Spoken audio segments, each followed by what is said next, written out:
Question 1. Consider a scenario where a company's information security team has observed a rise in attempted social engineering incidents, including unsolicited emails requesting sensitive employee data and individuals posing as IT support to gain remote access. To effectively address this growing threat in alignment with ISO 27001-2013, which strategic approach would be most beneficial for enhancing the organization's resilience against such human factor vulnerabilities? Option A. Relying solely on advanced technical security controls, such as endpoint detection and response EDR, and network segmentation, to block malicious communications. Option B. Restricting all external communication channels and implementing a strict policy of never sharing any information with external parties, regardless of perceived legitimacy. Option C. Conducting a one-time annual security awareness seminar delivered by an external vendor, focusing primarily on password security best practices. Option D. Implementing a comprehensive and ongoing security awareness training program that includes simulated phishing exercises and education on various social engineering tactics. Correct answer is D. Implementing a comprehensive and ongoing security awareness training program that includes simulated phishing exercises and education on various social engineering tactics. Explanation. The core of preventing successful social engineering attacks lies in fostering a strong security awareness culture within an organization, which directly aligns with the principles of ISO 27001-2013, particularly Annex A, 18.2.1 Awareness and Training. While technical controls like firewalls and intrusion detection systems are crucial, they are often bypassed by social engineering tactics that exploit human psychology. Therefore, continuous and varied training that simulates real-world threats is paramount. This training should not just be about identifying phishing emails, but also about recognizing pretexting, baiting, quid pro quo, and tailgating attempts. The effectiveness of such programs is measured by a reduction in successful incidents and an increase in employees reporting suspicious activities. Focusing solely on technical defenses or reactive measures like incident response without a proactive awareness component leaves a significant vulnerability. The emphasis must be on empowering individuals to be the first line of defense through knowledge and vigilance. Question 2. Following the public disclosure of a critical zero-day vulnerability affecting a widely used web server software component, the Information Security Officer at Veridian Dynamics is tasked with ensuring the organization's compliance with operational security controls under ISO 27001-2013. The organization relies heavily on this software for its customer portal. Which of the following actions best aligns with the proactive approach mandated by the Standard for Technical Vulnerability Management? Option A. Implement a network-wide firewall rule to block all incoming traffic to the affected web server ports as a precautionary measure. Option B. Wait for the next scheduled vulnerability, scan to identify any instances of the vulnerability within the network environment. Option C. Conduct an immediate risk assessment to determine the specific impact of the disclosed vulnerability on Veridian Dynamics assets and implement appropriate remediation actions based on the findings.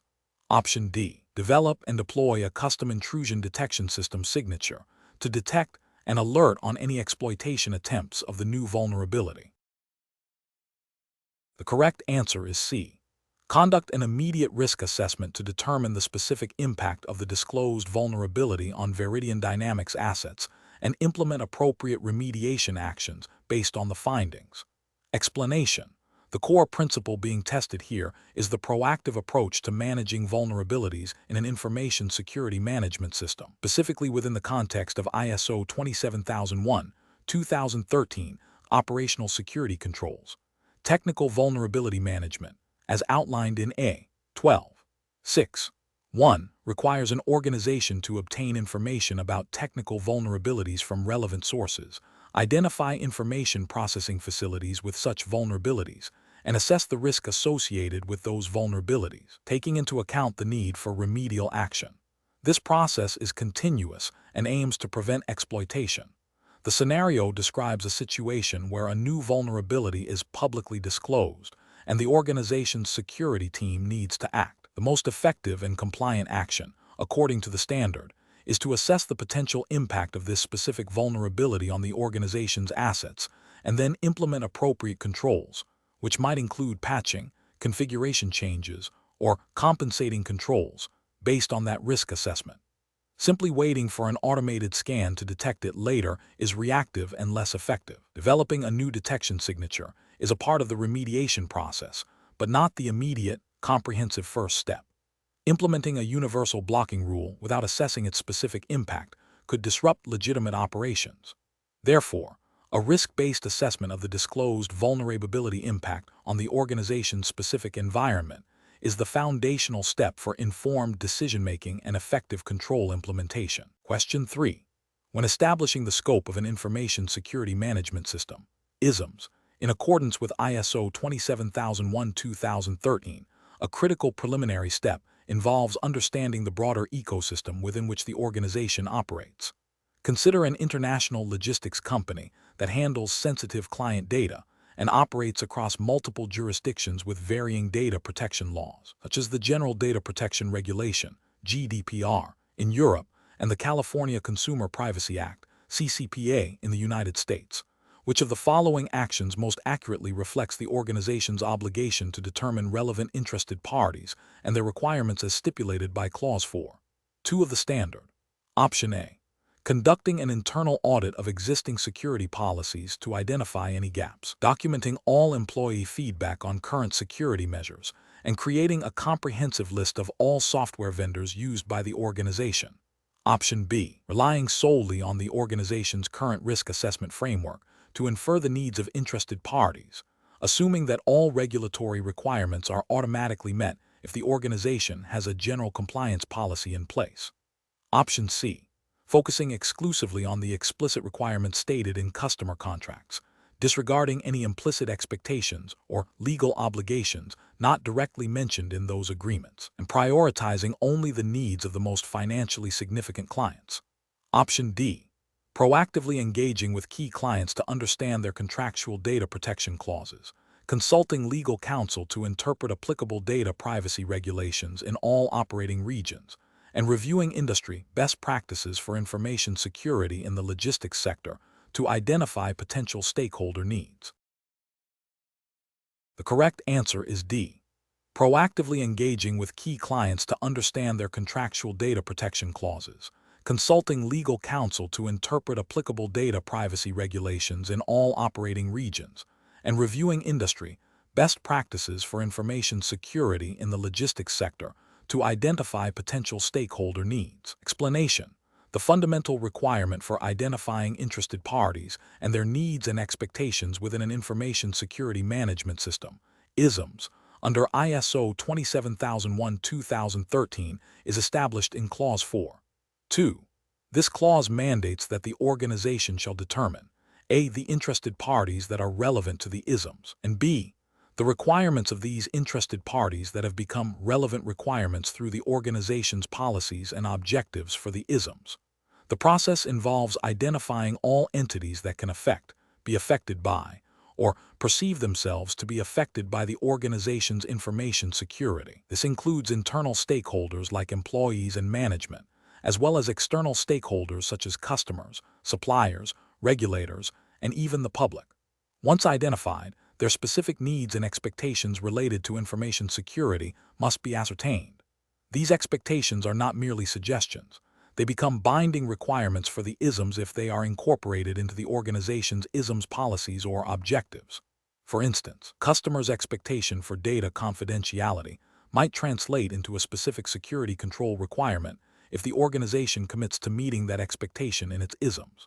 The determination of relevance is crucial, as not all needs of all parties will necessarily translate into ISMS requirements. The organization must have a systematic approach to this identification and evaluation process, often involving various communication channels, contractual obligations, and legal or regulatory mandates. The ultimate goal is to ensure that the ISMS is aligned with the context of the organization and addresses the security concerns of all critical stakeholders, thereby enhancing its effectiveness and legitimacy. Question 4. Consider an organization that has recently achieved ISO 27001:2013 certification. During an internal audit, it was discovered that while a dedicated Information Security Officer (ISO) role exists, there is no formal documentation clearly assigning responsibility for the approval of new information processing facilities or the oversight of the organization's business continuity planning to any specific individual or role. This ambiguity could potentially lead to a lapse in security governance. According to the principles outlined in ISO 27001/2013, what is the primary deficiency identified in this scenario concerning organizational roles, responsibilities, and authorities? Option A: the failure to implement a comprehensive risk assessment process that would naturally identify these critical roles and responsibilities. Option B: the lack of a designated information security officer, which is a mandatory requirement for ISO 27001/2013 compliance. Option C: the absence of documented and communicated responsibilities for key ISMS activities, such as facility approval and business continuity oversight. Option D: the over-reliance on informal communication channels for assigning critical security tasks, indicating a breakdown in management commitment. The correct answer is C: the absence of documented and communicated responsibilities for key ISMS activities, such as facility approval and business continuity oversight. Explanation: the ISO 27001/2013 standard, specifically in Clause 5.3, Organizational Roles, Responsibilities and Authorities, mandates that top management must ensure that responsibilities and authorities for relevant roles are defined, documented, and communicated within the organization. This clause is crucial for establishing a clear framework for information security. The standard does not dictate specific job titles or reporting structures, but emphasizes the need for clarity regarding who is accountable for what aspects of the information security management system ISMS. This clarity facilitates effective implementation, operation, monitoring, review, maintenance, and improvement of the ISMS. Without clearly defined roles and responsibilities, there can be ambiguity, leading to gaps in security controls, duplicated efforts, or a lack of accountability when incidents occur. This directly supports the overall governance and operational effectiveness of the ISMS. Question 5. An organization has identified a critical customer database as a key asset. A plausible threat is a ransomware attack, and a vulnerability is the lack of regular, tested backups. The potential impact of a successful attack includes significant operational disruption and data loss. After evaluating the likelihood of the threat and the severity of the impact, the organization determines a high inherent risk. They then implement controls, including enhanced endpoint protection and a robust off-site immutable backup solution with frequent restore testing. Following the implementation of these controls, a re-evaluation of the risk is conducted. What does this re-evaluated risk represent in the context of ISO 27001/2013? Option A: target risk. Option B: acceptable risk. Option C: inherent risk. Option D: residual risk. The correct answer is D: residual risk. Explanation: the fundamental principle of risk assessment in ISO 27001/2013 involves identifying assets, threats, vulnerabilities, and the potential impact of a threat exploiting a vulnerability. The residual risk is what remains after implementing controls.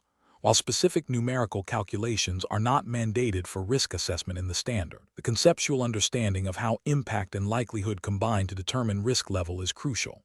A common conceptual model is risk equals likelihood times impact. For instance, if a critical system asset has a vulnerability to unauthorized access, vulnerability, due to weak password policies, threat, and a successful breach could lead to significant financial loss and reputational damage, impact, the risk level would be high. The standard requires that risk treatment options are selected based on the assessed risk level, aiming to reduce it to an acceptable level. This involves considering the effectiveness of controls in mitigating likelihood or impact.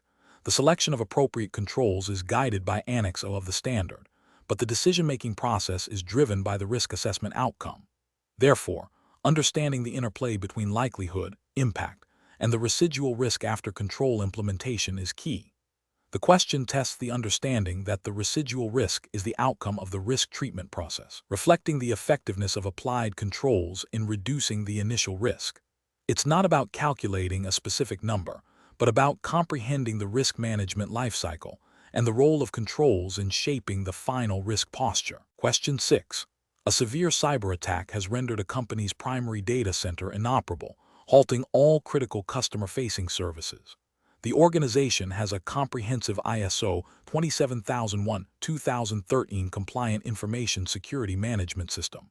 Considering the requirements outlined in Annex A, 17 for business continuity management, what is the most immediate and appropriate action to mitigate the impact and restore essential services? Option A. Immediately procure new hardware and software to build an entirely new operational infrastructure from scratch. Option B. Rely solely on off-site data backups to reconstruct the lost information and operational systems. Option C. Initiate the activation of the predefined business continuity plan to restore critical information processing capabilities. Option D. Conduct a thorough forensic analysis of the cyber attack to identify the root cause before any recovery actions. The correct answer is C. Initiate the activation of the predefined business continuity plan to restore critical information processing capabilities. Explanation. The fundamental principle of ISO 27001-2013, specifically within Annex A, 17, regarding business continuity management, is to ensure the availability of information and information processing facilities. When considering a disruptive event that impacts critical operations, the primary objective is to restore essential functions within predefined timeframes, often referred to as recovery time objectives, RTO. This involves establishing and maintaining arrangements for information processing, including the necessary infrastructure, personnel, and procedures to resume operations. The focus is not solely on data backup, which is a component, but on the holistic ability to continue or resume critical activities. Data backup is a supporting mechanism, but the core requirement is the operational readiness to recover and continue business processes. Therefore, the most direct and encompassing action to meet the requirements of a 17 in the context of a disruptive event impacting information processing is to activate the predefined business continuity plan that addresses the restoration of critical information processing capabilities. This plan would have been developed and tested to ensure it can achieve the required RTOs. Question 7. A financial services organization is collaborating with an external marketing analytics firm to process anonymized customer spending patterns. Sensitive customer personally identifiable information, PI, is not being shared, but the aggregate data, if compromised during transmission, could still reveal trends that, when correlated with other public information, might indirectly identify individuals or groups. The organization must ensure that the information being transferred to the marketing firm is protected according to ISO 27001-2013 Annex A, 13, 1. Which of the following measures would most effectively address the security requirements for this specific data transfer? Option A. Negotiating and signing a comprehensive data processing agreement with the marketing firm that outlines data handling procedures and confidentiality clauses. Option B. Establishing a dedicated, secure virtual private network, VPN, connection between the organization's network and the marketing firm's servers. Option C. Conducting a thorough security audit of the marketing firm's infrastructure and personnel prior to initiating the data transfer. Option D. Implementing strong end-to-end encryption for the data files during transmission to the marketing firm. The correct answer is D. Implementing strong end-to-end encryption for the data files during transmission to the marketing firm. Explanation. The core principle being tested here is the application of ISO 27001-2013 Annex A, 13, 1, which mandates the protection of information in transit. This control requires that information being transferred, whether electronically or physically, must be protected against unauthorized disclosure, modification, or denial of service. In the scenario provided, the company is sharing sensitive customer data with a third-party marketing firm. The critical aspect is ensuring the security of this data during its transmission. Option A correctly identifies the need for encryption, which is a fundamental mechanism for protecting data in transit, aligning with the intent of a 13, 1. Option B is incorrect because while secure communication channels are important, simply establishing a channel without ensuring the confidentiality of the data itself during transmission is insufficient. Option C is incorrect as agreeing on data handling policies is a procedural control and does not directly address the technical protection of data during transit.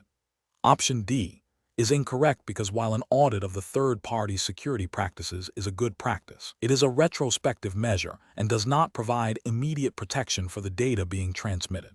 The scenario specifically focuses on the transmission phase, making encryption the most direct and appropriate control. Question 8. Considering a newly established data processing facility in a region prone to sudden, intense electrical storms and localized flooding, which specific physical and environmental security measure, as outlined in ISO 27001, 2013 Annex A, 11, will be most critical for safeguarding the integrity and availability of the housed information processing equipment against these identified threats? Option A. Establishing a strict policy for visitor access control and ensuring all personnel are screened before entering sensitive areas. Option B. Developing and testing an emergency response plan that includes procedures for data backup and off-site recovery in case of a catastrophic event. Option C. Implementing robust surge protection for all incoming power lines and ensuring adequate ventilation and cooling systems to prevent overheating during power fluctuations. Option D. Conducting regular vulnerability assessments of the facility's perimeter and implementing reinforced fencing and intrusion detection systems. The correct answer is C. Implementing robust surge protection for all incoming power lines and ensuring adequate ventilation and cooling systems to prevent overheating during power fluctuations. Explanation. The question pertains to Annex A, 11, 2, 3 of ISO 27001, 2013, which addresses the protection of equipment against hazards.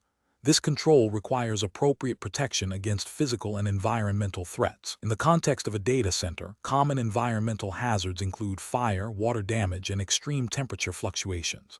Implementing redundant cooling systems, fire suppression systems, e.g., gas-based systems that do not damage equipment, and surge protectors are all measures to mitigate these risks, while physical access controls A, 11, 1 and secure areas A, 11, 2, 1 are important. They do not directly address environmental protection of equipment. Similarly, securing against external influences like espionage A, 11, 2, 5 is a different aspect of physical security. The scenario describes a critical infrastructure component, a data center, facing potential environmental disruptions, making the protection of the equipment itself from these disruptions the primary concern under A, 11, 2, 3. Therefore, measures that directly safeguard the hardware from environmental factors are the most appropriate response. Question 9. Ethelred Capital, a multinational financial services corporation, is implementing an information security management system, ISMS, in accordance with ISO 27001, 2013. The company offers a wide range of investment banking, asset management, and retail banking services, with operations spanning across Europe, North America, and Asia. Given the complex regulatory landscape, including GDPR and CCPA, and the interconnectedness of its various business units and IT systems, which of the following best represents the most appropriate approach for Ethelred Capital to determine the scope of its ISMS? Option A. Define the ISM scope to encompass all information assets, processes, and technologies supporting the company's global financial services operations, ensuring alignment with relevant legal and regulatory requirements across all operating jurisdictions. Option B. Focus the ISM scope on the physical security of data centers and exclude all cloud-based services and third-party vendor relationships, as these are managed separately. Option C. Establish the ISM scope based solely on the requirements of the ISO 27001 standard, without explicitly considering external legal or regulatory obligations specific to the company's diverse operations. Option D. Limit the ISM scope to only the IT infrastructure directly supporting the asset management division, as this is perceived to be the most critical business function. Correct answer is A. Define the ISM scope to encompass all information assets, processes, and technologies supporting the company's global financial services operations, ensuring alignment with relevant legal and regulatory requirements across all operating jurisdictions. Explanation.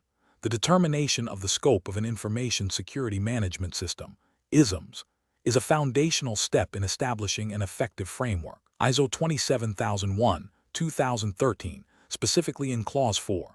3. Mandates that the organization shall determine the boundaries and applicability of the ISMS. This involves considering external and internal issues relevant to the organization's purpose and its strategic direction, as well as the requirements of interested parties.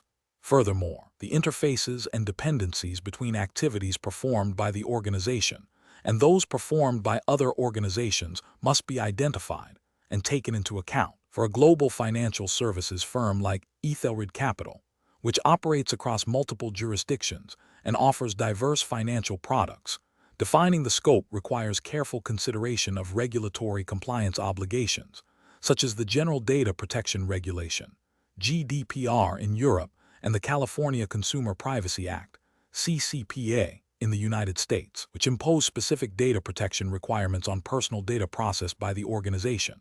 The scope must encompass all information assets, processes, and technologies that support these products and services, ensuring that the ISMS effectively protects the confidentiality, integrity, and availability of financial information and customer data.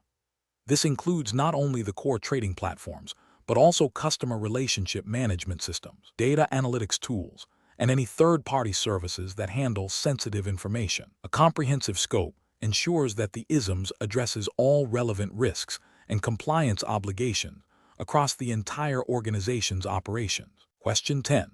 Consider a scenario where a senior cybersecurity analyst at a financial institution operating under an ISO 27001-2013 Certified Information Security Management System is transitioning to a competitor firm. This individual had extensive access to critical client data, network infrastructure configurations, and proprietary threat intelligence reports. Which of the following actions, as mandated by the principles of ISO 27001-2013 Annex A, 7 Human Resource Security concerning termination of employment, will be the most critical to implement immediately upon their departure to mitigate potential information security risks? Option A. Notifying all employees of the individual's departure to maintain transparency within the organization and foster a sense of collective security awareness. Option B. Conducting a final performance review and providing a positive reference to ensure a smooth transition and maintain industry goodwill. Option C. Initiating a comprehensive audit of all network logs and data access records from the past 6 months to identify any unusual activity prior to the employee's departure. Option D. Revoking all logical access permissions, returning all company-issued hardware and access cards, and ensuring secure deletion of any residual company data from any approved personal devices used for work. The correct answer is D. Revoking all logical access permissions, returning all company-issued hardware and access cards, and ensuring secure deletion of any residual company data from any approved personal devices used for work. Explanation. The question probes the nuanced application of ISO 27001-2013, specifically within Annex A, 7 Human Resource Security, focusing on the termination or change of employment.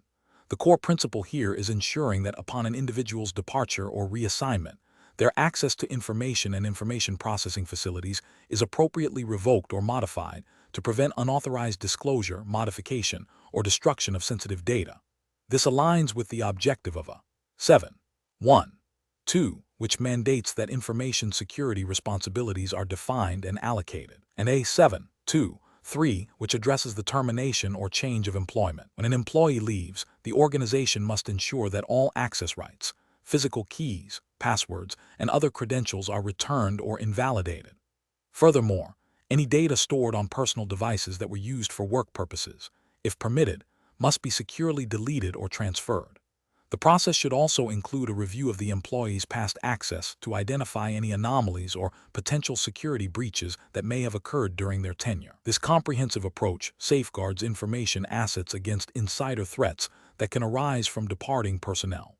The emphasis is on a systematic and documented process that confirms the cessation of access and the return of all organizational assets, thereby maintaining the confidentiality, integrity, and availability of information as per the ISM's objectives. Question 11. When assessing an organization's adherence to ISO 27001-2013 Annex A, 18.1.3, Protection of Records, what is the fundamental objective guiding the selection and implementation of controls for these critical documents? Option A. To facilitate efficient internal auditing processes by centralizing all historical operational data for immediate access. Option B. Fulfill specific contractual obligations with third-party data processors regarding record retention policies. Option C. To ensure the availability of records necessary for the continuity of business operations and for the protection of the organization's interests. Option D. To demonstrate compliance with emerging data privacy regulations like GDPR by minimizing the volume of retained sensitive information. Correct answer is C. To ensure the availability of records necessary for the continuity of business operations and for the protection of the organization's interests. Explanation. The core of a 18.1.3 protection of records pertains to the safeguarding of records that are essential for the continued existence of the organization and for the smooth functioning of its business processes. These records are not merely administrative documents. They are critical to business continuity, legal defense, and regulatory compliance. The standard emphasizes the need to identify, protect, and retain these vital records for a specified period. This involves understanding what constitutes a record in the context of information security, which encompasses not only digital data, but also physical documents. The protection measures should address confidentiality, integrity, and availability, mirroring the overall information security objectives. The retention period is often dictated by legal, regulatory, and business requirements, and the organization must have a clear policy for managing these records throughout their life cycle, including secure storage, backup, and eventual disposal. The question probes the understanding of the primary purpose of protecting these specific types of records within the ISO 27001 framework, focusing on their role in maintaining operational resilience and fulfilling obligations. Question 12. Considering the requirements for protecting information processing facilities as outlined in ISO 27001-2013, what is the primary objective of implementing controls for environmental factors like temperature and humidity within an organization's information security management system? Option A. To comply with specific international standards that dictate precise temperature and humidity thresholds for all server rooms. Option B. To prevent unauthorized physical access to sensitive areas by creating controlled environmental zones. Option C. To reduce the energy consumption of data center operations through optimized climate control systems. Option D. To ensure the continuous availability and integrity of information processing equipment by mitigating risks from environmental disruptions. The correct answer is D. To ensure the continuous availability and integrity of information processing equipment by mitigating risks from environmental disruptions. Explanation. The question pertains to Annex A, 8.1.3 of ISO 27001-2013, which addresses the security of equipment. Specifically, it focuses on the protection of information processing facilities from environmental threats. Annex A, 8.1.3 mandates that equipment should be protected from power failures and other interruptions caused by external influences and events. While ISO 27001-2013 does not mandate specific temperature or humidity ranges, it requires the organization to identify and implement appropriate controls to protect information assets. These controls are often derived from industry best practices and risk assessments. For critical information processing facilities, such as data centers, maintaining stable environmental conditions is paramount to prevent equipment malfunction and data loss. This includes implementing measures like uninterruptible power supplies (UPS) for power continuity, redundant cooling systems to manage temperature and humidity, and surge protection to mitigate electrical disturbances. The objective is to ensure the availability and integrity of information processing equipment by minimizing the impact of environmental factors. The specific controls chosen depend on the organization's risk assessment, the criticality of the information assets, and relevant regulatory or legal requirements, which might specify environmental parameters for certain types of data handling or infrastructure. The core principle is to ensure that environmental conditions do not compromise the confidentiality, integrity, or availability of information. Question 13. A technology firm has recently implemented a Bring Your Own Device (BYOD) program, permitting employees to utilize their personal smartphones and tablets for accessing company resources and sensitive client data. Prior to this, The organization had no specific guidelines addressing the security implications of employees using personal equipment for business functions. What specific control, as outlined in ISO 27001-2013 Annex A, is most critical to implement immediately to mitigate the inherent risks of this BYOD program? Option A, information security in business relationships. Option B, teleworking. Option C, confidentiality or non-disclosure agreements. Option D, mobile device controls. The correct answer is D, mobile device controls. Explanation. The question pertains to ISO 27001-2013, specifically Annex A-6, which deals with the organization of information security. The scenario describes a company that has recently adopted a policy allowing employees to use their personal mobile devices for work purposes, a practice known as Bring Your Own Device, BYOD. This practice introduces significant information security risks, particularly concerning the protection of sensitive corporate data residing on these devices. ISO 27001-2013 in its control set addresses such scenarios through various clauses. Control A-6.2.1 Mobile device controls is directly relevant here. This control mandates the establishment of a policy for the use of mobile devices, including personal devices used for work. Such a policy should define acceptable use, security requirements, e.g., strong authentication, encryption, data segregation, and procedures for loss or theft. Without a clearly defined and communicated policy, the organization cannot effectively manage the risks associated with BYOD, leaving its information assets vulnerable. The other options, while related to information security, do not specifically address the unique challenges posed by BYOD as directly as a mobile device policy. For instance, A6.2.2 teleworking focuses on the security of remote work arrangements, which is a broader concept than just mobile device usage. A7.1.1 confidentiality or non-disclosure agreements relates to contractual obligations of personnel, and A6.1.5 information security in business relationships deals with third-party risks.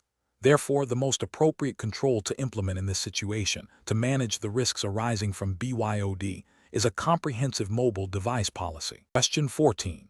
Following the implementation of a risk treatment plan designed to mitigate the threat of unauthorized access to sensitive customer data, an organization conducts a post-implementation review.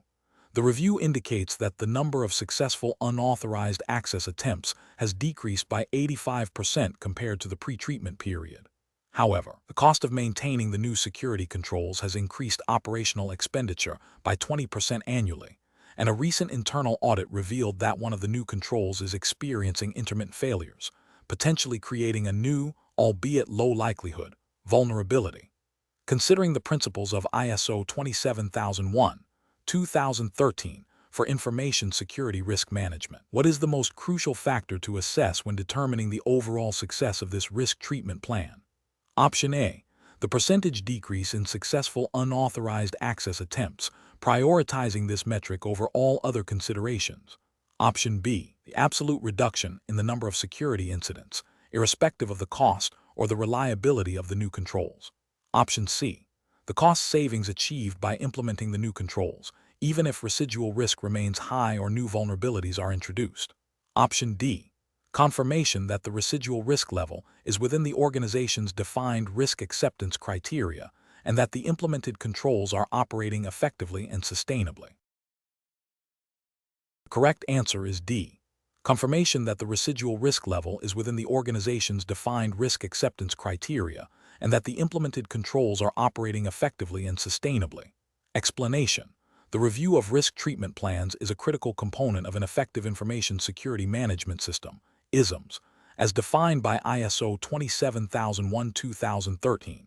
This review process, typically conducted by management, ensures that the implemented risk treatments remain effective, appropriate, and aligned with the organization's overall security objectives and risk appetite. When evaluating the success of a risk treatment plan, an organization must consider several factors. The residual risk level must be assessed to determine if it falls within acceptable tolerances. The effectiveness of the controls implemented as part of the treatment plan needs to be verified through various means, such as audits, testing, or performance monitoring. The cost-benefit analysis of the treatment should also be revisited to ensure that the ongoing expenditure on controls is justified by the reduction in risk. Furthermore, the review must confirm that the treatment plan has not introduced new, unacceptable risks or negatively impacted other areas of the business. The organization's changing business context, including new threats, vulnerabilities, legal or regulatory requirements, such as GDPR or HIPAA, if applicable, and evolving business objectives, must also be considered to ensure the plan remains relevant. Therefore, the most comprehensive indicator of a risk treatment plan's success is the demonstration that the residual risk is acceptable and that the implemented controls are demonstrably effective and sustainable within the current operational and threat landscape. Question 15. Following a routine internal audit of the information security management system at Cygnus Solutions, a critical finding emerged. Evidence indicated that a junior analyst, Alara Vance, had inadvertently granted elevated access privileges to a sensitive customer database to an external contractor without proper authorization and a documented risk assessment, a clear deviation from the established access control policy. This incident, while contained, represents a failure to meet a defined requirement of the ISMS.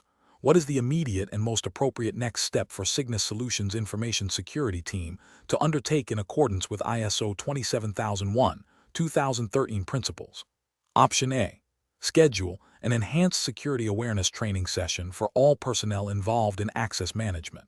Option B. Immediately conduct a comprehensive review of all existing audit findings to identify any other potential policy breaches.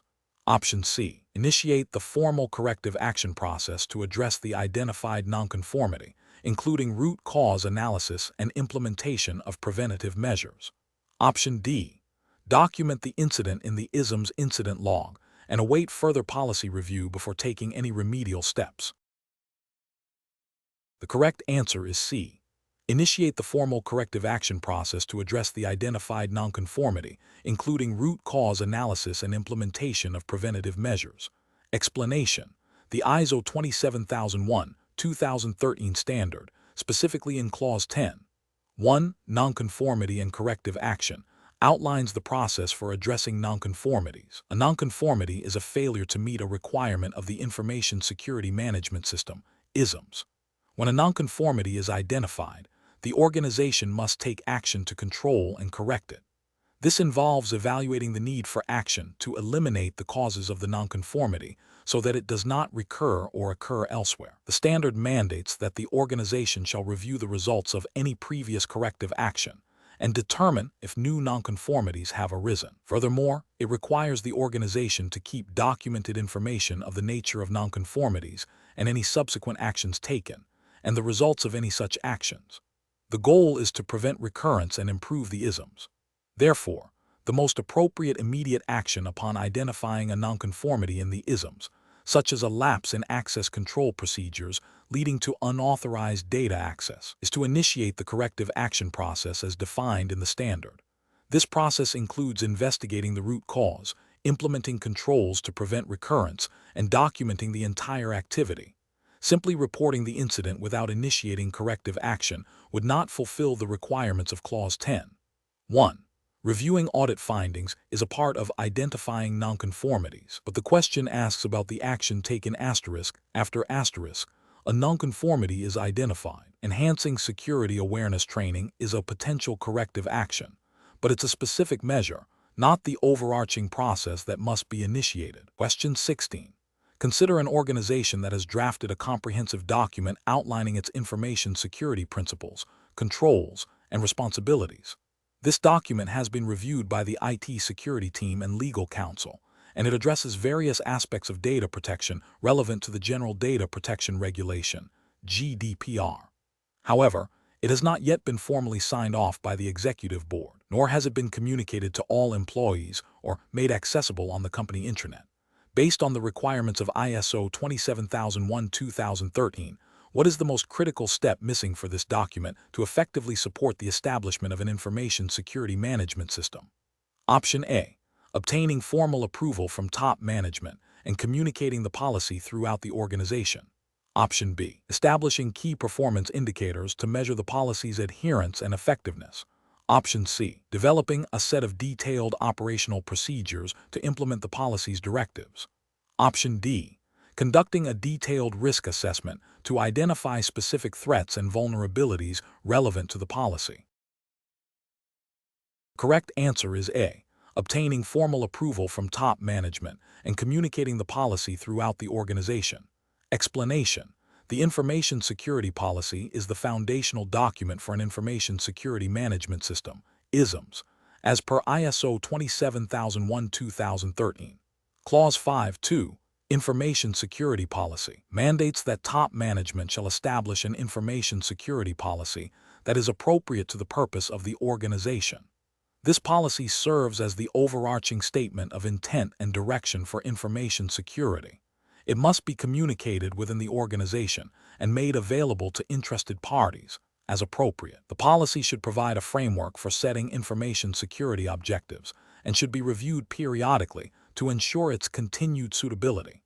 It is crucial for the policy to be aligned with the organization's business objectives and risk management framework. The policy's effectiveness is measured by its ability to guide the development and implementation of the ISMS, influence employee behavior towards security, and demonstrate management commitment. Without a clear, approved, and communicated policy, the ISMS lacks a guiding principle and a mandate from leadership, which is essential for its successful establishment and operation. Therefore, the primary indicator of the policy's effectiveness in supporting the ISMS is its formal approval and dissemination, signifying top management's endorsement and commitment to its principles. Question 17. A multinational corporation is outsourcing the development of a new customer relationship management (CRM) system to a specialized software vendor located in a different country. The initial contract with the vendor outlines functional requirements, delivery timelines, and payment schedules, but conspicuously omits any specific clauses detailing information security requirements for the development process, data handling during development, or the security posture of the resulting software.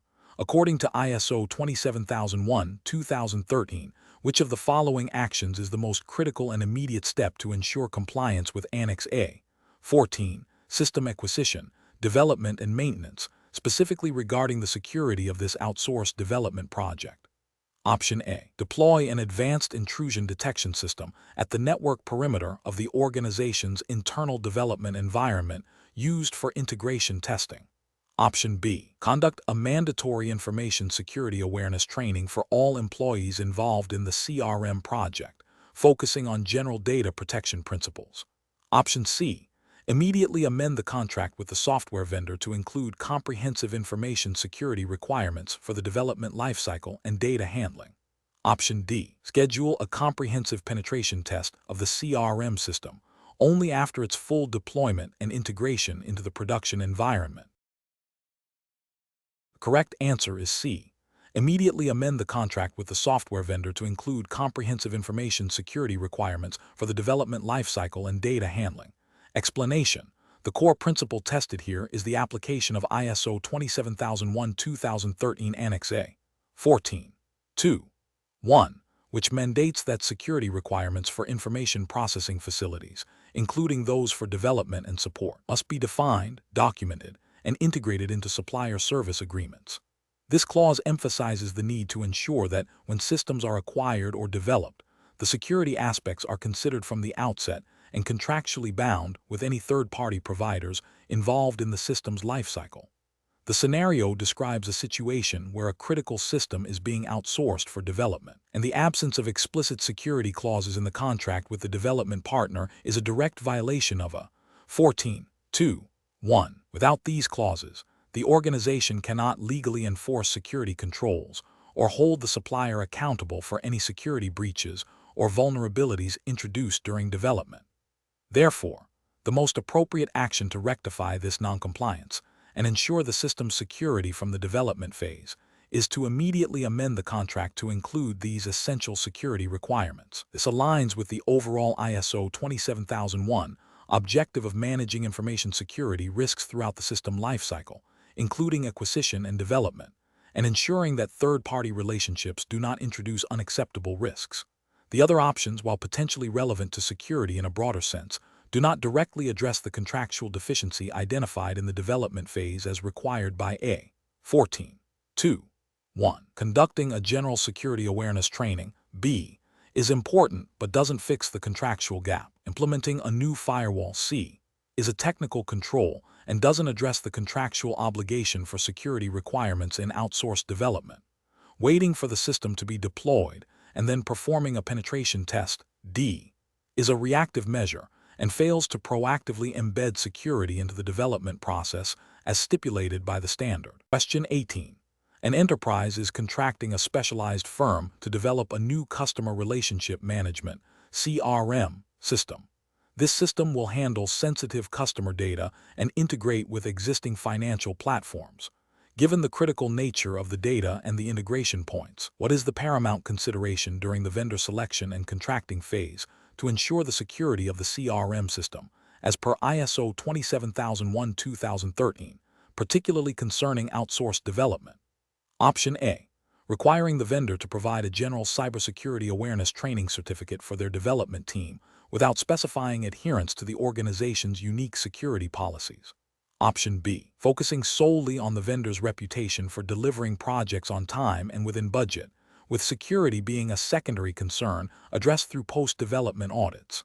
Option C. Explicitly defining and contractually obligating the vendor to adhere to the organization's documented security requirements, secure development practices, and acceptance testing criteria for the CRM system. Option D. Prioritizing the vendor with the lowest bid, assuming their technical expertise is sufficient to meet basic security needs without explicit contractual stipulations. The correct answer is C. Explicitly defining and contractually obligating the vendor to adhere to the organization's documented security requirements, secure development practices, and acceptance testing criteria for the CRM system. Explanation. The scenario describes a situation where an organization is outsourcing the development of a critical financial application. ISO 27001:2013, specifically in Control A. 14.2.4, addresses the need for securing outsourced development. This control requires that when development is outsourced, the organization must ensure that the outsourced development is performed under conditions that meet the organization's information security requirements. This includes establishing clear security requirements in the contract, ensuring the developer adheres to secure coding practices, and implementing mechanisms for verification and acceptance of the developed system. The core principle is that the organization retains ultimate responsibility for the security of its information assets, even when development is outsourced. Therefore, the most critical aspect is to ensure that the contract with the third-party developer explicitly mandates adherence to the organization's security policies and standards, and that there are mechanisms in place to verify compliance throughout the development lifecycle and during system acceptance. This directly aligns with the intent of a 14.2.4, which focuses on managing security risks associated with outsourced development by embedding security requirements into contractual agreements and oversight processes. Question 19. A financial services firm, following ISO 27001:2013, has conducted an internal audit revealing a recurring theme of misclassification and mishandling of sensitive client financial information by various departments. While the Information Security Management System (ISMS) policy outlines general principles, there's a perceived disconnect between these principles and the daily operational practices of employees. To proactively address this deficiency and align with the standard's intent, which of the following actions would most effectively enhance personnel competence and awareness regarding information security, specifically concerning client data? Option A. Increase the frequency and scope of external penetration testing and vulnerability assessments to identify and rectify systemic security weaknesses. Option B. Conduct a comprehensive review and update of the organization's overarching ISMS policy document to include more explicit guidelines on client data handling procedures. Option C. Implement a new Advanced Data Loss Prevention (DLP) tool across all endpoints without prior specialized training for the IT support staff responsible for its management. Option D. Develop and deliver role-specific training modules that detail individual responsibilities for data classification, secure storage, and transmission, coupled with a clear communication plan for ongoing security updates and policy clarifications. The correct answer is D. Develop and deliver role-specific training modules that detail individual responsibilities for data classification, secure storage, and transmission, coupled with a clear communication plan for ongoing security updates and policy clarifications. Explanation. The scenario describes a situation where an organization has identified a need to enhance its information security posture concerning the handling of sensitive client data. The core of the problem lies in ensuring that all personnel understand their roles and responsibilities in maintaining confidentiality and integrity, as mandated by ISO 27001-2013. Clause 8.2.1 of ISO 27001-2013, titled Competence, requires the organization to determine the necessary competence for personnel that affects information security performance, and to ensure that these personnel are competent on the basis of appropriate education, training, or experience. Furthermore, Clause 7.3 Awareness mandates that personnel be aware of the information security policy, their contribution to the effectiveness of the ISMs, including the benefits of improved information security performance, and the implications of not conforming to the ISM's requirements. Clause 7.4 Communication requires relevant internal and external communication concerning the ISMs to be managed. In this context, the most effective approach to address the identified gap is to implement a structured program that explicitly links individual roles to specific security controls and their impact on the overall ISMs, thereby fostering both competence and awareness. This program should also establish clear channels for communicating updates and best practices related to data handling.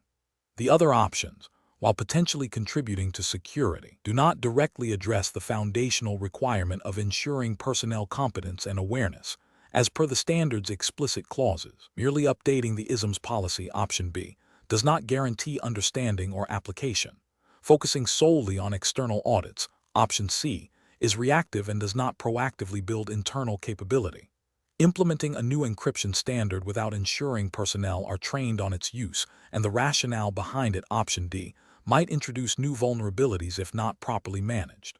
Therefore, a comprehensive training and communication initiative tailored to roles and responsibilities is the most aligned solution with ISO 27001-2013 requirements for competence, awareness, and communication. Question 20.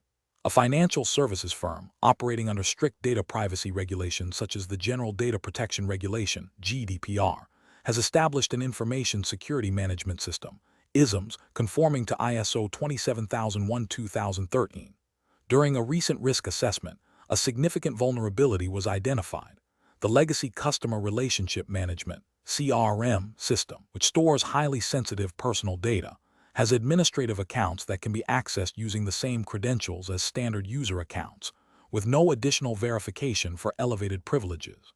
To mitigate this risk, the firm decides to deploy a solution that mandates a distinct, more robust authentication process specifically for any administrative access to this legacy CRM database, which control category from Annex O of ISO 27001-2013 does this mitigation strategy most directly address. Option A, A9.2.3 Management of Privileged Access. Option B, A10.1.2 Secure Logon Procedures. Option C, A12.6.1 Control of Operational Software. Option D, A13.1.1 Network Security Management. Correct answer is A9.2.3 Management of Privileged Access. Explanation. The scenario describes an organization that has implemented an information security management system, ISMS, in accordance with ISO 27001-2013. The organization has identified a specific risk related to the unauthorized disclosure of sensitive customer data due to weak access controls on a legacy database. To address this risk, they have chosen to implement a technical control from Annex O of the standard. Annex A9, Access Control, is the relevant section. Within Annex A9, Control A9.2, User Access Management, and specifically A9.2.3, Management of Privileged Access, are pertinent.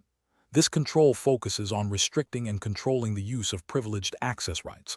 The organization's decision to implement a system that requires a separate, stronger authentication mechanism for administrative accounts accessing the legacy database directly addresses the need to manage privileged access effectively. This aligns with the principle of least privilege and ensures that only authorized personnel with a legitimate need can perform administrative functions, thereby mitigating the identified risk of unauthorized disclosure.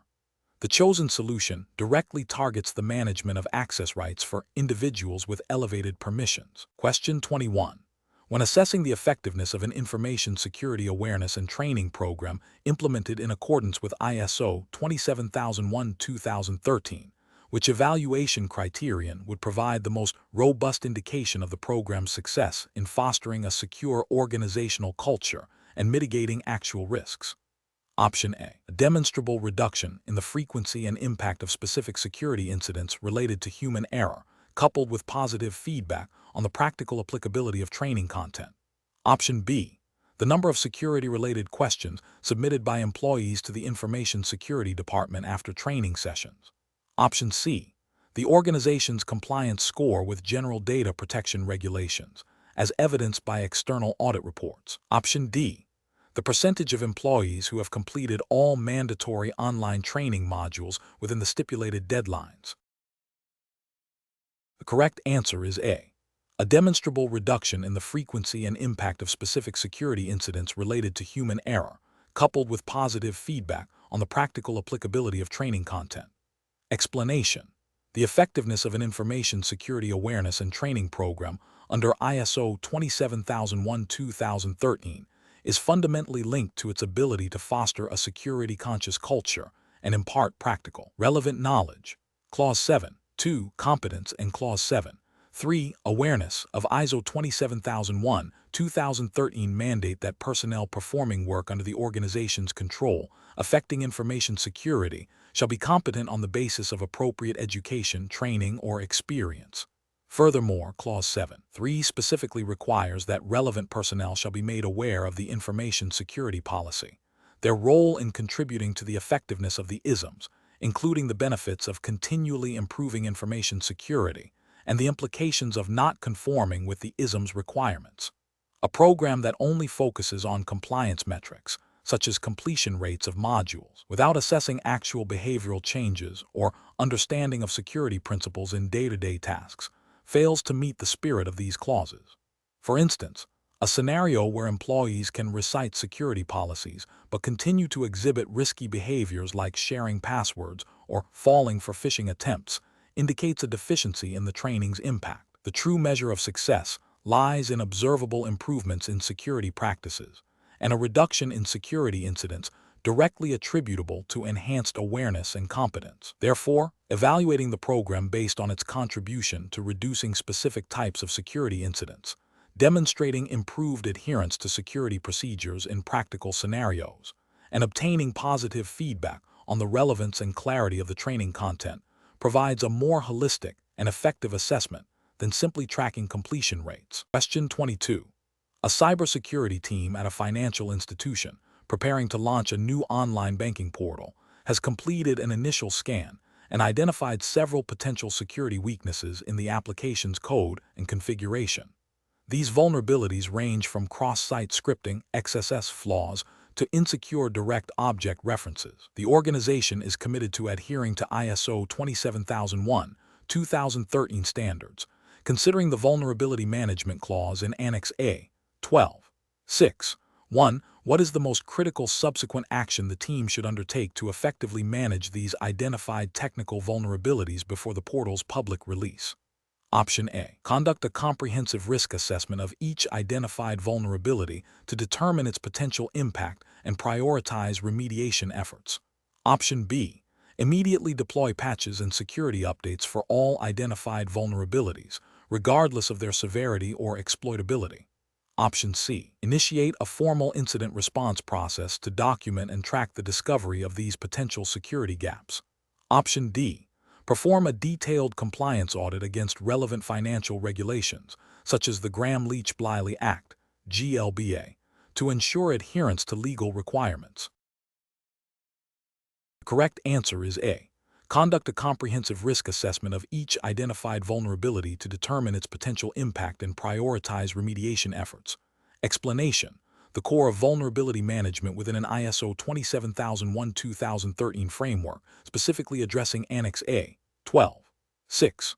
1. Management of technical vulnerabilities involves a systematic process of identifying, assessing, and treating vulnerabilities. The scenario describes a proactive approach where a security team identifies potential weaknesses in a newly deployed web application before it goes live. The key is to link this identification to the subsequent stages of the vulnerability management lifecycle. ISO 27001-2013 requires organizations to ensure that information is protected against technical vulnerabilities. This involves not just finding vulnerabilities, but also understanding their potential impact and prioritizing remediation efforts. The process typically includes scanning, penetration testing, and code reviews to discover vulnerabilities. Once discovered, these vulnerabilities are analyzed for their severity, exploitability, and potential business impact. This analysis then informs the prioritization of corrective actions, such as patching, configuration changes, or application redesign. The goal is to reduce the risk of exploitation to an acceptable level, aligning with the organization's risk appetite and overall security objectives.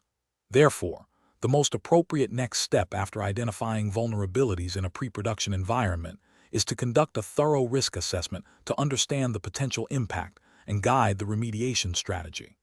This assessment is crucial for making informed decisions about resource allocation and the urgency of fixes, ensuring that the most critical vulnerabilities are addressed first to prevent potential security breaches. Question 23. An internal audit at a financial services firm, operating under strict regulatory requirements similar to those mandated by the Gramm-Leach-Bliley Act, GLBA, has uncovered that a critical database containing client investment portfolios is accessible via a network share without robust authentication or encryption. Employees from departments without a direct need to view this data have been observed accessing it, which core information security principle is most severely compromised by this situation, necessitating immediate remediation. Option A, availability. Option B, confidentiality. Option C, non-repudiation. Option D, integrity. The correct answer is B, confidentiality. Explanation. The scenario describes a situation where an organization's internal audit process has identified a potential vulnerability. The audit report indicates that certain sensitive customer data, stored in an unencrypted format on a shared network drive, could be accessed by employees who do not have a legitimate business need for that information. This directly impacts the principle of confidentiality, which aims to ensure that information is accessible only to those authorized to have access, while integrity, ensuring data accuracy and completeness, and availability, ensuring authorized users have access when needed, are also fundamental information security principles. The primary and most immediate risk highlighted by the audit finding is the unauthorized disclosure of sensitive data. Implementing stronger access controls, such as role-based access or encryption of the data at rest, would directly address the confidentiality breach. The GDPR, for example, mandates the protection of personal data, making confidentiality a critical compliance requirement. Therefore, the most appropriate response to mitigate this specific risk is to enhance measures that protect the secrecy of the information. Question 24. During an internal audit of an organization's information security management system, ISMS, based on ISO 27001-2013, an auditor observes that the security team is diligently tracking the number of phishing attempts blocked by the email gateway and the success rate of user awareness training modules. However, the auditor notes a lack of systematic correlation between this data and the actual reduction in successful phishing attacks that lead to compromised credentials or data exfiltration. This observation points to a potential gap in which aspect of the ISM's continual improvement process. Option A, the systematic measurement and analysis of the effectiveness of security controls and processes against established objectives. Option B, the proactive identification and assessment of all potential information security risks through threat modeling. Option C, the establishment of comprehensive security policies and procedures that dictate all operational activities. Option D, the regular review of the ISMS by top management to ensure its continued suitability and alignment with business strategy. The correct answer is A, the systematic measurement and analysis of the effectiveness of security controls and processes against established objectives. Explanation: the PDCA, Plan Do Check Act cycle, is a fundamental framework for continual improvement in management systems, including information security as defined by ISO 27001:2013. The check phase is critical for evaluating the effectiveness of implemented controls and processes. This involves monitoring, measurement, analysis, and evaluation.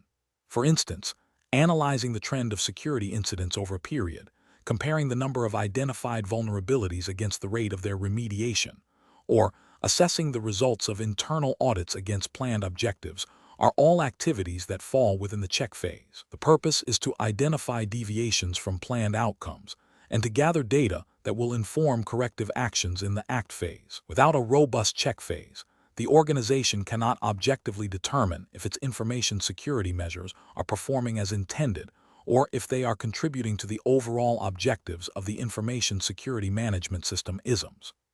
This data-driven approach ensures that improvements are based on evidence rather than assumptions, thereby enhancing the maturity and effectiveness of the ISMS. The check phase directly supports the organization's commitment to continually improve the suitability, adequacy, and effectiveness of the ISMS. Question 25. A financial services firm has experienced multiple instances of sensitive customer data being inadvertently exposed during the development lifecycle of a new mobile banking application. Initial remedial actions focused on developer training in secure coding practices. Despite this, a subsequent release again exhibited similar data leakage vulnerabilities. An audit of the incident response process has been initiated to determine the fundamental reasons for the recurring issue, moving beyond the immediate technical fix. Which of the following represents the most likely root cause of this persistent problem, as per ISO 27001:2013 principles? Option A: a failure to promptly update the Information Security Risk Register with newly identified threats to customer data. Option B: insufficient frequency of external vulnerability assessments performed on the production environment of the mobile banking application. Option C: inadequate integration of security verification and validation steps within the overall change management process for new application development.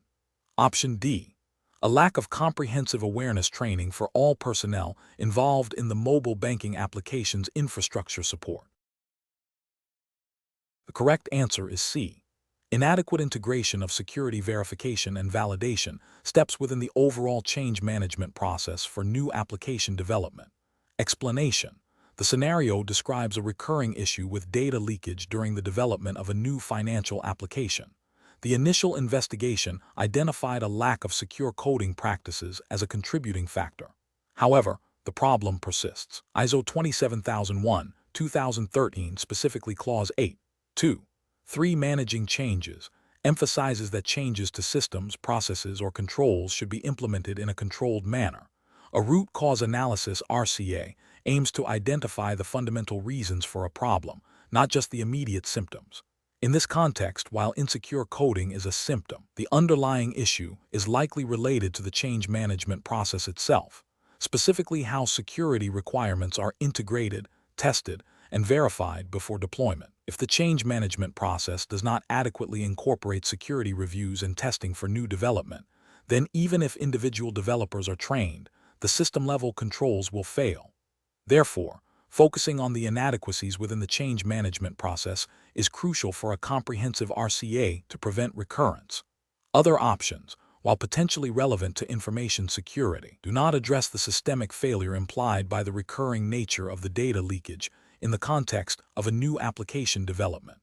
A lack of penetration testing is a control weakness, but the root cause might be why that control wasn't effectively implemented or mandated by the change process. A failure to update the risk assessment register is a consequence of not identifying the risk properly, which again points to a potential flaw in the process that should have caught this during development or change. Question 26. A global financial institution, regulated by stringent data privacy laws like GDPR and CCPA, is implementing an ISO 27001:2013 compliant ISMS. During the monitoring and measurement phase for access control effectiveness, they collect logs detailing successful and failed login attempts across various critical systems. To meaningfully assess the ISM's performance in this area, what is the most crucial prerequisite for analyzing this collected data to ensure valid conclusions about security posture? Option A. Establishing clear, measurable criteria and benchmarks against which the collected access control data will be compared. Option B. Conducting a comprehensive risk assessment specifically focused on access control vulnerabilities. Option C. Automating the log aggregation process to reduce manual effort in data collection. Option D. Training all IT personnel on the principles of secure coding practices. The correct answer is A. Establishing clear, measurable criteria and benchmarks against which the collected access control data will be compared. Explanation. The core of ISO 27001-2013 Clause 9. 1. Monitoring, measurement, analysis, and evaluation mandates that the organization determine what needs to be monitored and measured. The methods for monitoring, measurement, analysis, and evaluation needed to ensure valid results, when the monitoring and measurement should be performed, and when the results should be analyzed and evaluated. It also requires the organization to evaluate the performance and the effectiveness of the Information Security Management System, ISMS. This evaluation should consider the results of monitoring and measurement and the outcomes of management review. The results of analysis and evaluation are then used to inform decisions regarding the ISMS, including identifying areas for improvement and taking corrective actions. Therefore, to ensure the validity of the results obtained from monitoring and measurement activities, the organization must define the criteria against which these results will be evaluated, which includes establishing benchmarks or targets for performance indicators. This ensures that the collected data can be meaningfully interpreted to assess the ISM's effectiveness and compliance. Question 27. Following an internal audit of an organization's Information Security Management System, ISMS, established under ISO 27001-2013, several nonconformities were identified, including inadequate logging of access to critical systems and insufficient evidence of regular security awareness training for new hires. The management review meeting subsequently discussed these findings, alongside metrics on security incidents and the status of risk treatment plans. Which phase of the PDCA cycle is most directly engaged with by the actions taken to address these audit findings and review outcomes to enhance the ISM's effectiveness? Option A, check. Option B, plan. Option C, act. Option D, do. Correct answer is C, act. Explanation. The PDCA cycle, also known as the Deming cycle, is a fundamental iterative four-step management method used in business for the control and continuous improvement of processes and products. In the context of ISO 27001-2013, this cycle guides the establishment, implementation, operation, monitoring, review, maintenance, and improvement of the Information Security Management System, ISMS. The plan phase involves defining objectives and processes necessary to deliver results in accordance with customer requirements and the organization's policies. This includes conducting risk assessments and defining security controls. The do phase involves implementing the processes defined in the plan.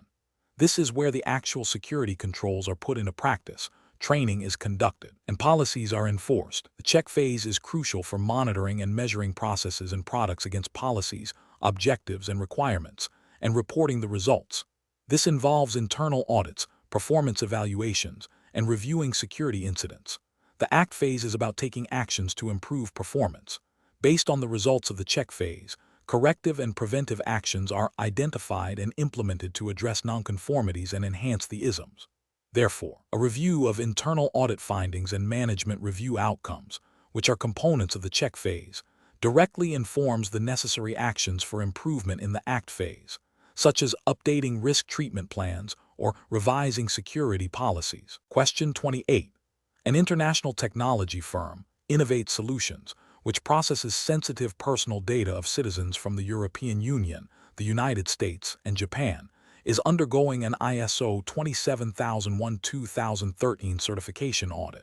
During the audit, lead auditor questions how the organization ensures continuous adherence to the varying data protection laws and contractual obligations across these jurisdictions. Specifically, the auditor is probing the effectiveness of Innovate Solutions' approach to managing legal and regulatory compliance as stipulated by the standard. Which of the following actions best demonstrates a robust mechanism for meeting these requirements within the ISMS framework? Option A. Conducting a single, comprehensive risk assessment at the ISM's inception phase that includes all known legal requirements at that time. Option B. Assigning the responsibility for legal and regulatory compliance to the IT security team without specific training on international data protection laws. Option C. Implementing a documented procedure for the systematic identification, assessment, and ongoing monitoring of all applicable legal, statutory, regulatory, and contractual requirements relevant to information security. Option D. Relying solely on the legal counsel's annual review of data privacy laws to update internal policies and procedures. Correct answer is C. Implementing a documented procedure for the systematic identification, assessment, and ongoing monitoring of all applicable legal, statutory, regulatory, and contractual requirements relevant to information security. Explanation: the core of ISO 27001:2013, particularly in Clause 6.1.3, requires organizations to consider legal and regulatory requirements when establishing, implementing, maintaining, and continually improving an information security management system, ISMS. This includes identifying all applicable laws, regulations, and contractual obligations related to information security. For an organization operating internationally and handling personal data, compliance with data protection regulations like the General Data Protection Regulation, GDPR, is paramount. The GDPR mandates specific security measures, breach notification procedures, and data subject rights. Therefore, the most comprehensive and appropriate action for an organization to ensure it meets these diverse and evolving legal obligations, as required by ISO 27001, is to establish a systematic process for identifying, documenting, and regularly reviewing all relevant legal and regulatory requirements that impact its information security posture. This proactive approach ensures that the ISMS remains aligned with the dynamic legal landscape and contractual commitments, thereby fulfilling the intent of Clause 6.1.3 and supporting the overall security objectives. Question 29. Following a significant security incident where an unauthorized individual gained access to sensitive customer data due to a misconfigured firewall rule, the internal audit team has documented this as a nonconformity. According to ISO 27001:2013 Principles for Implementing Improvement Actions, what is the most critical immediate step the organization must undertake to address this specific instance of nonconformity and prevent its recurrence? Option A. Immediately update all firewall configurations across the entire network to preemptively address potential vulnerabilities. Option B. Escalate the incident to regulatory bodies as per data protection laws such as GDPR without further internal investigation. Option C. Initiate the corrective action process, including root cause analysis and implementing controls to prevent recurrence. Option D. Conduct a comprehensive review of the organization's entire information security policy to identify any systemic weaknesses. The correct answer is C. Initiate the corrective action process, including root cause analysis and implementing controls to prevent recurrence. Explanation: the ISO 27001:2013 standard, specifically within the context of Clause 10.1, nonconformity and corrective action, mandates a systematic approach to addressing nonconformities. When a nonconformity is identified, such as a security incident that bypasses a control or a failure to adhere to a policy, the organization must take action to control and correct it. This involves analyzing the root cause of the nonconformity to prevent recurrence. The standard emphasizes evaluating the need for action to eliminate the causes of the nonconformity, implementing any action needed, recording the results of any investigation, and reviewing the effectiveness of the corrective action taken. Therefore, the most appropriate initial step after identifying a nonconformity that has already occurred and impacted security is to initiate the corrective action process, which includes root cause analysis and implementing controls to prevent a repeat. This process is distinct from preventive actions, which aim to address potential nonconformities before they occur. While reviewing the effectiveness of existing controls is part of the overall ISMS, the immediate priority upon detecting a realized nonconformity is to manage its consequences and prevent its recurrence. Question 30.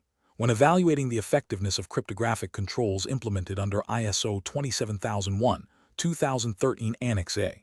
10, For protecting sensitive customer data transmitted between regional offices, what primary consideration should guide the selection and deployment of encryption algorithms and key management procedures? Option A. The widespread adoption of the cryptographic algorithm by other organizations, irrespective of their specific data protection needs or regulatory obligations. Option B. The ease with which the cryptographic algorithm can be implemented by the IT department, even if it means using less secure or proprietary encryption methods. Option C. The computational efficiency of the cryptographic algorithm, prioritizing speed over the strength of encryption to minimize network latency. Option D. The suitability of the cryptographic algorithm and the robustness of the key management lifecycle for the specific data sensitivity and regulatory compliance requirements, such as GDPR or CCPA. The correct answer is D. The suitability of the cryptographic algorithm and the robustness of the key management lifecycle for the specific data sensitivity and regulatory compliance requirements, such as GDPR or CCPA. Explanation: the core principle of using cryptography for information security, as outlined in ISO 27001-2013 Annex A. 10, is to protect the confidentiality, integrity, and authenticity of information. When considering the application of cryptographic techniques, the choice of algorithm and key management practices are paramount. The question probes the understanding of how these elements contribute to the overall security posture. A robust cryptographic implementation ensures that even if unauthorized parties gain access to encrypted data, they cannot decipher its content, confidentiality, nor can they tamper with it undetected, integrity. Furthermore, cryptographic methods can provide assurance of the origin of the information, authenticity. The selection of algorithms must be based on current industry standards and the specific security requirements of the information being protected. Key management, encompassing the generation, distribution, storage, usage, and destruction of cryptographic keys, is equally critical. Weak key management can render even the strongest algorithms ineffective. Therefore, a comprehensive approach that addresses both algorithm strength and secure key handling is essential for effective information protection. The scenario presented highlights the need to balance the technical aspects of cryptography with the practicalities of its implementation within an ISMS. The effectiveness of any cryptographic control is directly tied to its proper configuration and the ongoing management of its associated keys.